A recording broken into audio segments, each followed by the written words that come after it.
Chapter 191. Seething Rage. Fine. Good morning, my dear students. Professor Manohar is really happy to see you again. Manohar accordingly modified his greeting. Don't talk in third person like a madman and show some respect toward the academy and your students. Linhos had hoped that by forcing the unruly professor to take an active role in the healer class, it would teach him a lesson about responsibility. His plan, however, had backfired right from the start. Why are you so angry? I had just got my hands on Naga's claws. You know how hard they are to come by. Also, yes, I may have lost track of time, but I did find a cure for prick sign. Doesn't it amount to something? Manohar rebuked with an indignant tone. The class gasped in amazement. Prick sign was a congenital degenerative disease, even worse than the one Tista had suffered from during her youth. It would affect the nervous system, making it collapse over time. It required constant treatments just to slow down the illness's progression and relieve the symptoms. For decades it had been considered a death sentence and now it had a permanent cure. Of course it does. It's the only reason why you are here instead of being chained to your desk. Let's cut to the chase. Manohar ignored him, resuming his speech. You already have learned most of what you need to graduate as full-fledged fourth-year healers. What you still lack is experience on the field. During the third trimester, there will be no more lessons. The academy will send you wherever there is a dire need for a competent healer, and despite you don't even closely qualify, you'll have to do. Manohar, Linhos roared. I mean, you will be split into groups and sent to different locations, like true professionals. You will contribute to the welfare of the kingdom on the academy's behalf. Your grades will be influenced by your performance. It will also affect the prestige and the name of the academy. Your success will be my success, your failure will be Linhos' failure. Everyone knows I never fail. Linhos facepalmed, his killing intent became more palpable by the second. Since for some reason that I'm unable to understand our headmaster is angry at me. Because you went missing for almost 3 months. I'm forced to babysit the most incompetent group. Last warning, Linhos' hands were dangerously close to Manohar's throat. I mean, I will supervise the work of those whose skills are still a diamond in the rough. All the other groups will not have a supervisor. Keep in mind that this opportunity is a great honor for all of you. You have the chance to let your name be renowned even before graduation, to meet important figures of the kingdom and help those in need. At the same time, you'll probably kill someone due to your incompetence, giving my dear friend Marth an excellent excuse to kick you out of the academy and reduce my insane amount of paperwork.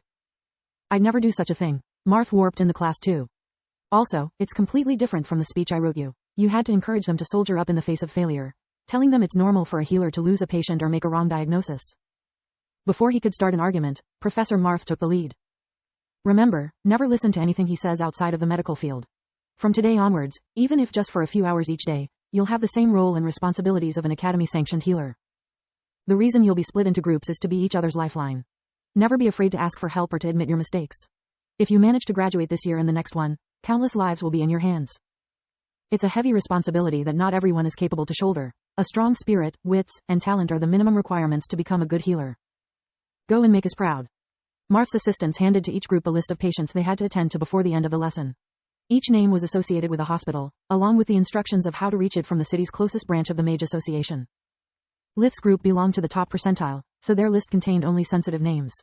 Most patients weren't hospitalized, but required home visits. Professor Marth personally went to speak with them. I recommend you to always move together. I have the utmost trust in each one of you, but these people are powerful. He tapped on the list. It's better to not disappoint or offend them. Kyla, you are still too meek when dealing with patients, so I'll appoint you as team leader. Kyla turned pale, instinctively hiding behind Freya. You will take care of dealing with the families and make sure your colleagues receive the respect they deserve. Without a confident attitude, people will always walk all over you. Lith, your bedside manners are terrible. Your duty will be to take care of the patient's psychological welfare, explaining to them what's the cause of their affliction and reassuring them when necessary. Freya will be the main healer and Uriel the diagnostician. You two have no weak point, aside from the lack of experience. If anything happens, contact the academy immediately and we will do the rest. He patted them on the back before going to speak to another group. Uriel took a quick glance at the list, frowning with a worried expression. This is much worse than I thought. Most of these people are as stuck up as annoying. They consider my household unfit of its title because we contribute to the kingdom from, only, 3 generations. I'm sorry Kyla, but either you put out your best Lith's impression or they'll use us like doormats. Let's get moving, we have a lot to do in so little time. Lucart household, Archmage Lucart's private quarters. What do you want this time, Lucart?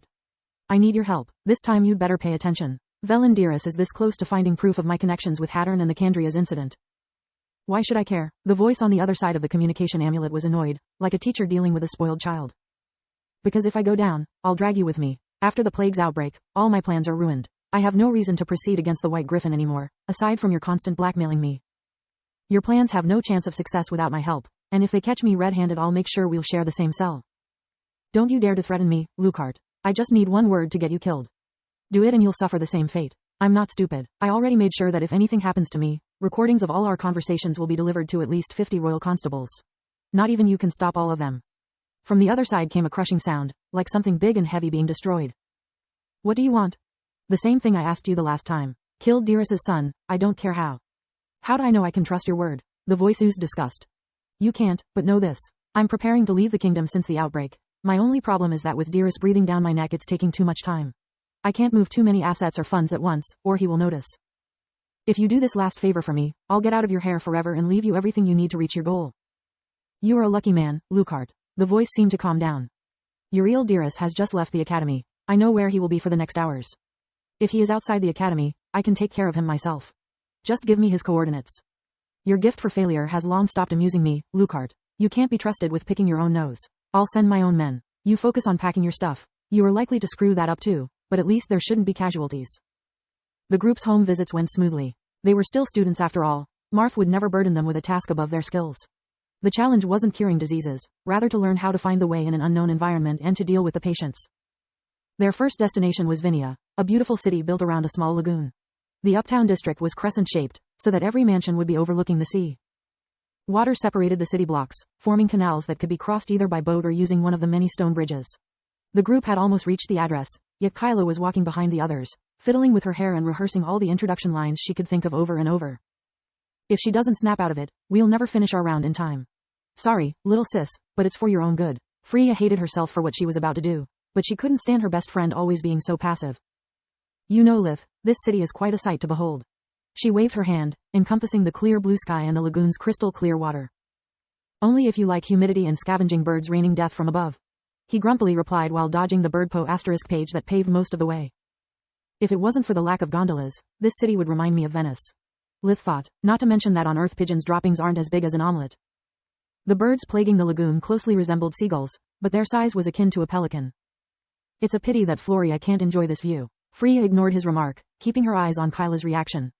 Even for me, it's the first time seeing the sea. I find Vinia truly romantic. Why don't you take her here during the weekend? I'm sure she would love it. I'll think about it, he said. Maybe too romantic. Not to mention that I don't have time for this CR*P. He actually thought, if I manage to learn Blink before the weekend, to keep my training schedule and if I don't make any more breakthroughs with the boxes, then I'll consider the possibility. You are impossible. Solis was outraged. Just this morning you were whining about the lack of romance between you two and now you already consider her a second, no a fourth best option? You were supposed to make time for her, not to just use her to fill the blank spaces. After hearing them talk, Kyla's eyes steeled with rage. She marched double time, taking the list from Uriel's hand to check the address before banging the knocker with enough strength to make the door tremble. A butler in a black and white livery, that reminded Lith of a smoking, abruptly opened the door with an annoyed expression. Yes, he didn't even care to hide his disgust at the sight of the group, dilating his nostrils and curling his upper lip like someone had delivered garbage. Good morning, good sir. Kyla's voice sounded sweet like an unripe lemon. We are the White Griffin's healers. Lead us to our patient, please. The front door is only for the guests. Go around back to the service entrance. The butler attempted to close the door, but Kyla stopped him. Your name, she hissed. I beg your pardon? I want your name, so that when I report to Headmaster Linhos why we couldn't treat your master, he can explain why and who deserves credit for House Coria losing its privileges with the academy. I'm sure your master will reward you well. Her eyes were reduced to slits brimming with mana. The butler turned pale as a ghost. Angering a mage was already bad enough, but if his actions damaged the household, he would consider himself lucky by being just skinned alive. I'm very sorry, Lady Mage. He stuttered. Please, have mercy of this old fool. You and your mighty colleagues are the most welcome. He opened the door, half kneeling in front of her as soon as she entered. Lead the way, Kyla snarled.